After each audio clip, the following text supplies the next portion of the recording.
Et je vends des gâteaux bretons. Et voilà, si vous m'achetez les gâteaux bretons, ça me permettra de rester quelques temps en plus dans votre très beau pays que j'aime bien. Et les gens étaient très contents de goûter des gâteaux français faits par un Français à des prix équatoriens. Car il y a des pâtisseries françaises, mais souvent il y a un côté marque et tu payes assez cher. Mais là, il ne voulait pas vendre ça super cher, il voulait arriver à bien les vendre. Et à la fin de la première journée, il a bien vendu. Le deuxième jour, il a rempli le frigo de beurre et autre chose. Et il a vendu. Il a passé l'après-midi à monter dans les bus, à tout vendre. Et à la fin de la journée, il avait fait $40 de bénéfices. Et en Équateur, avec $40 de bénéfices, c'est l'équivalent de 4 journées de travail au SMIC. Ah ouais. Balèze.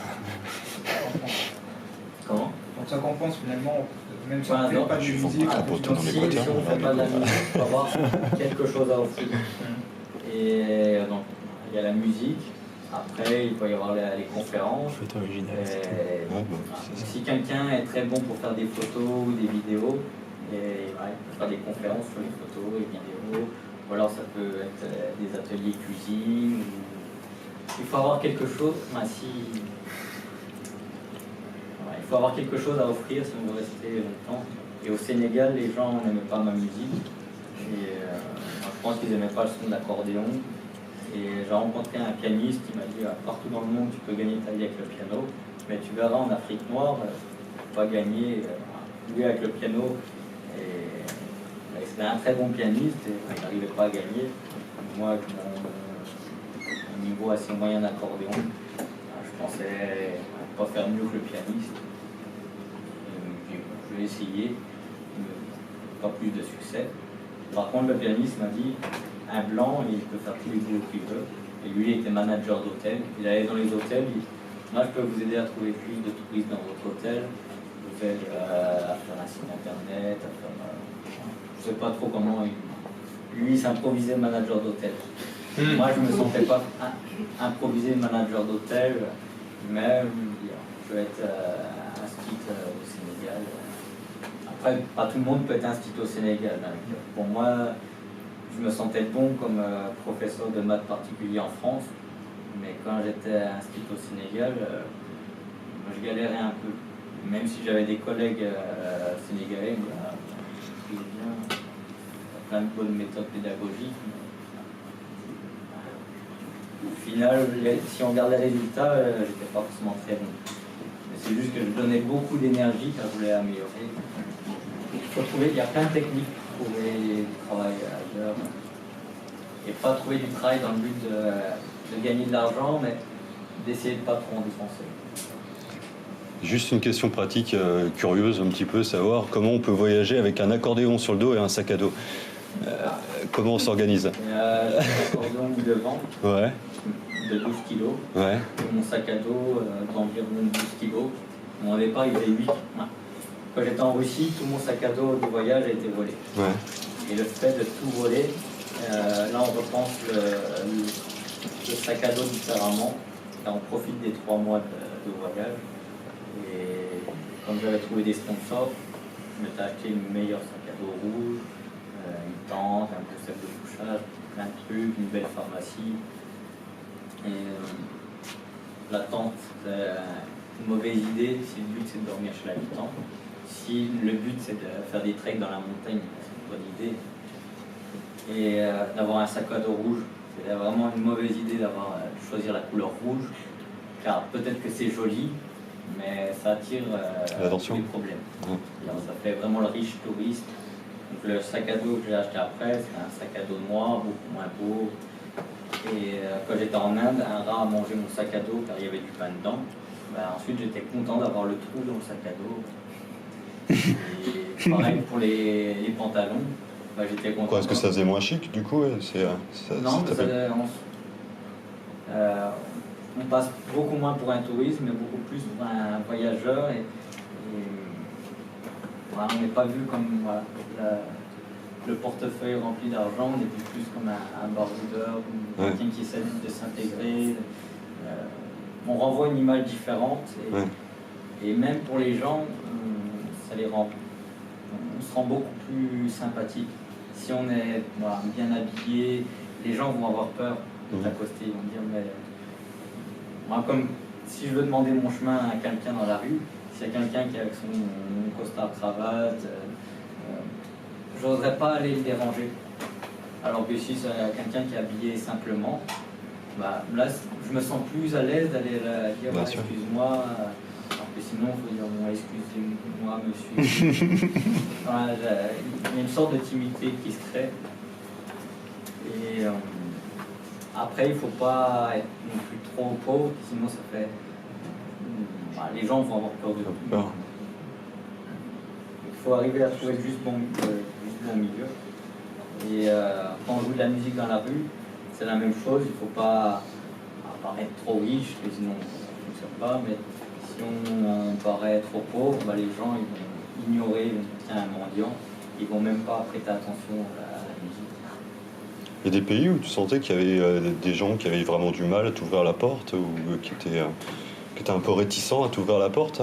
Il y a des pays qui t'accueillent facilement, mais il y a des pays peut-être où c'est un peu plus difficile de rentrer chez les gens. Je n'ai jamais trop essayé de frapper à la porte pour dire je veux dormir chez toi, mais j'allais plus voir le boulanger, mais pas dans la période de pointe, vraiment juste avant la fermeture. J'achète mon pain et après je discute avec lui. Je dis, parce que les gens du village sont sympas. Alors, je viens d'arriver en stop. Je commence à parler de ton histoire. Et plus ça fait longtemps que tu voyages, plus tu te rends intéressant. Et les gens, ils ont envie de te connaître plus. Mais au début, c'est un peu plus dur que tu. Tiens, encore un autre qui veut squatter. Il faut vraiment montrer que tu ne fuis pas ta France, que tu as tes problèmes, que tu n'as pas de boulot en France et que tu pars. Mais si ça fait longtemps que tu voyages, lui, dans la recherche de quelque chose. C'est bon. Pareil, quand je présentais mon voyage, je sais que parfois, je disais, le fait de dire je fais un tour du monde, c'est un côté assez prétentieux. Et ça dépend vraiment comment tu le présentes. Et des fois, il y a un côté, ils ne vont pas t'aimer, lui, il a tout fait. Il faut arriver à trouver juste le bon dialogue. Et parfois, avec juste un petit mot, tout de suite, on n'apprécie pas ta Il y a des pays où tu parlais pas la langue. J'imagine qu'en fin fond de la Russie, tu vas pas trouver des gens qui parlent anglais ou français. Hein. C'est pour ça qu'il y a des pays où j'ai beaucoup plus apprécié pour voyager, comme l'Inde, la Malaisie, la Papouasie, l'Australie, car tu peux discuter avec les gens. Alors que des pays comme le Vietnam, la Chine, le niveau d'anglais est très faible. Et en Russie, c'est la même chose. Quand je me suis tout fait voler en Russie, j'étais voir les policiers, mais les policiers ne parlent pas un bout d'anglais. Et ils me donnaient un papier, c'est tout écrit en alphabet cyrillique. J'avais appris un peu l'alphabet cyrillique. J'arrivais à comprendre que ça veut dire prénom, nom, j'écrivais mon prénom en alphabet cyrillique. C'est un peu compliqué. Et j'ai acheté un papier à l'ambassade de France pour expliquer que j'avais plus de passeport, mais qu'avec ce papier-là, pendant un mois, c'était valable. Et à la frontière, ils me disent passeport, et moi je monte mon papier, ils commencent à m'engueuler, ils appellent la sécurité, voilà, on a un Français qui comprend rien du tout. Et après, il y a une personne qui comprend que c'est écrit en anglais, et qui fait la traduction. Mais l'ambassade de France n'est pas très intelligente de tout écrire en anglais, alors qu'elle sait bien que la Russie ne fait pas bien anglais. Tu avais souscrit à une assurance monde, en fait, en cas de problème quelque part? La première année, j'avais souscrit une assurance, et quand je me suis tout fait voler, j'ai regardé si j'avais pris l'assurance la plus chère. Là, je n'aurais pas été remboursé non plus. Je ne me suis pas amusé à faire mon temps avec des papiers. Je voyageais sans assurance, en espérant que je n'ai pas de grand problème. Et quand j'étais au Sénégal, construisant des maisons en terre, j'ai eu une petite cicatrice de rien du tout, une petite pure. Mais en me lavant les mains, il y a une bactérie qui était sûrement dans l'eau, elle est rentrée. Et le lendemain, mon doigt il avait grossi. Et je me dit ça s'appelle un panari. Tu ailles à l'hôpital du village. Donc après, ils m'ont mis de l'alcool sur un coton. J'ai pris des médicaments pour la douleur. Là, avec l'assurance, peut-être qu'ils te remboursent, mais ça coûte tellement peu cher les médicaments dans les autres pays. Pas pour 20 € de médicaments. Et voilà, ma main, ensuite, elle a vraiment grossi. Je dis, ça c'est normal, ta main elle va grossir. Et ensuite, quand elle sera bien grosse, et bah, toute l'infection va sortir. Et après une semaine, ma main qui était horrible. Donc avant c'était juste le petit doigt et c'était tous les doigts qui ne pouvaient plus bouger. Et la peau elle a commencé à se fendre après une semaine. Et ça sortait pas tout seul comme ce qu'il pourrait dire avant. Il fallait quand même appuyer, mais sans appuyer j'avais déjà mal. Le médecin il appuie, il fait sortir un peu, le lendemain encore un peu. Et le dimanche, le médecin n'est pas là.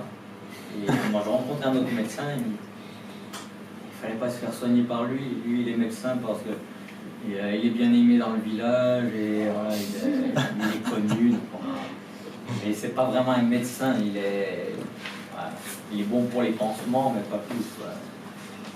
Mais comme il est âgé, il est respecté, on lui met le titre honorifique de médecin, mais il n'a pas de diplôme. Et voilà, il ne faut pas sortir tous les jours un petit peu. Hein. Regarde, tes doigts ils commencent à devenir noirs, tu vas les perdre. Et là, il commence à prendre ma main, il voilà, faut faire tout sortir aujourd'hui. Ouais. Donc il prend ma main, là il appuie, il dit, faut m'endormir. Si tu veux qu'on t'endorme, tu retournes en France. Nous, on fait la méthode africaine. Avec le démon de pneu. Si j'avais une assurance, peut-être que j'aurais demandé à être rapatrié en France. Ouais. Voilà, comme je n'avais pas d'assurance, j'avais pas le choix. Je faisais avec le moyen du bord. Hein. Et ça me faisait vraiment mal sans qu'il me touche. Donc en touchant, c'était horrible. Il a appelé 4 Africains qui traînaient dans la rue. Il dit, tiens, venez aider le français avec les 4 Sénégalais m'ont tenu les pieds, les bras. Et après, le médecin m'a pris la main. Il a appuyé. Et entre les deux doigts, j'avais un trou un peu comme le trou du nez. Ça sortait comme un tube de dentifrice. Ah ouais. Le jaune et le rouge. Et je criais. Tu t'es fait une omelette après hein. Et voilà, ça a duré quelques minutes horribles. Et ensuite, tout était sorti. Mais ensuite, il y avait l'autre côté de la main. On va faire ça demain. Le lendemain, j'ai encore souffert, mais je m'en bien préparé psychologiquement. Un petit peu plus facile. Je voudrais pas revivre ça. Mais après, je pouvais toujours pas. Je pouvais un peu bouger mes doigts, mais pas plus que ça. Et je demande au médecin est-ce que je peux bouger mes doigts, car si je veux travailler dans l'agriculture ou avec la musique, j'ai besoin de mes doigts, même si c'est la main gauche. Je me dis Inch'Allah. Un médecin me dit Inch'Allah. J'attends quelque chose de mieux. Ensuite, j'avais un petit peu moins mal, mais je ne pouvais pas vraiment bouger mes doigts. Donc j'étais dans un hôpital plus grand. Et dans l'hôpital plus grand, j'attends 2 heures pour faire le pansement, et après 2 heures, l'infirmière arrive. Et je me fais le pansement. Et je lui demande si je vais pouvoir plier mes doigts. Il me dit regarde, j'ai la même chose que toi, ça fait 4 mois. Non, j'arrive à les plier, mais comme ça, pas plus. Et si l'infirmière n'arrive pas à se soigner, pour moi, ça ne va pas être beaucoup mieux. Donc je me préparais dans la tête à vivre toute ma vie avec des doigts un peu tordus. Et après, j'ai payé au lieu de l'infirmière, j'ai payé un médecin, je lui ai donné 5 €. Et pour avoir un avis d'un spécialiste qui a pris son téléphone portable, un peu très similaire à celui-là. Et après, il a fait la petite lampe de poche, il a regardé dans le trou. Non, mais ça a été bien nettoyé, bon travail. Okay. Et voilà. Et je vais pouvoir bouger les doigts. Ah, ça tu verras bien. Inch'Allah. Ça, et après, moi j'ai pas beaucoup d'argent, donc il m'a finalement fait payer 3 €, qui était le vrai tarif. Comme il me voyait blanc, il me dit bon, je vais faire 5. En France, ils sont bien capables de payer 22. Donc,